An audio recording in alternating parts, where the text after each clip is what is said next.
Eu vou testar o tal do Cefali ou Cefali. Muitas pessoas me perguntam sobre aquela tiarinha, aquela tirinha que coloca na cabeça para quem tem enxaqueca, para quem está com dor ou para quem quer prevenir a dor de cabeça. Eu fiquei curioso com esse produto, aí eu arrumei emprestado e eu vou provar para mostrar para vocês o que eu acho. Basicamente é um choquinho que você vai levar num ponto, então a tiara ela vai ficar colocada aqui. Bem nessa região aqui existe um eletrodo, vai ser colocado. E aí você liga o botão da tiara e começa uma sensação de quase que um formigamento. Esse aparelho, ele dá um choque, vamos dizer assim. Esse choque é no começo um pequeno formigamentozinho.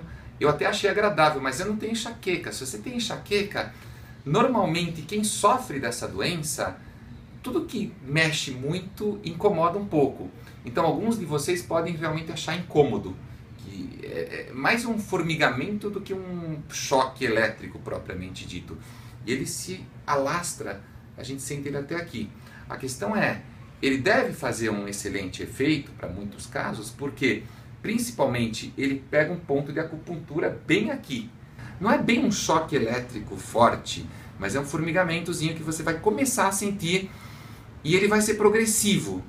Isso pode ser desconfortável para alguns casos. Então, quem sofre de enxaqueca tem esse problema de sentir muito algum desconforto, não gosta que mexe muito. Tem gente que tem uma hipersensibilidade até mesmo para pentear o cabelo. Então, para algumas pessoas isso pode ser limitante. Conforme o tempo passa, os minutos passam, esse choquinho vai aumentando. E o que acontece? Esse choquinho vai começando, esse formigamento vai abrangendo toda essa parte da cabeça e acionando, na minha opinião, o funcionamento desse Cefali ou Cefali deve ser o estímulo a pelo menos um ponto de acupuntura nessa região, mas eu imagino que até mais pontos de acupuntura, porque aqui tem um ponto de acupuntura que pode ser usado para melhorar uma enxaqueca, uma dor de cabeça na hora da crise e também prevenir crises de dor de cabeça. Claro que deve ter outros efeitos na musculatura ao redor, que deve relaxar a musculatura. Ninguém sabe por que enxaqueca melhora muitas vezes quando a musculatura relaxa ou quando você mexe na musculatura. Essa é uma razão pela qual alguns poucos casos respondem à toxina botulínica, aquelas injeções. Mas a maioria não responde. Então o componente de mexer com o músculo pode não ser o principal.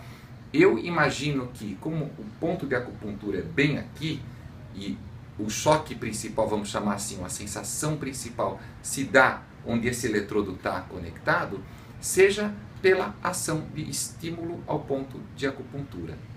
Então, esse é o principal ponto estimulado. A geração dessa frequência elétrica ajuda a estimular esse ponto de acupuntura, mesmo se você não sabe bem onde é esse ponto, porque o choque se propaga e estimula esse ponto e estimula também outros pontos de acupuntura que ficam nessa região, podendo ser o principal mecanismo de funcionamento.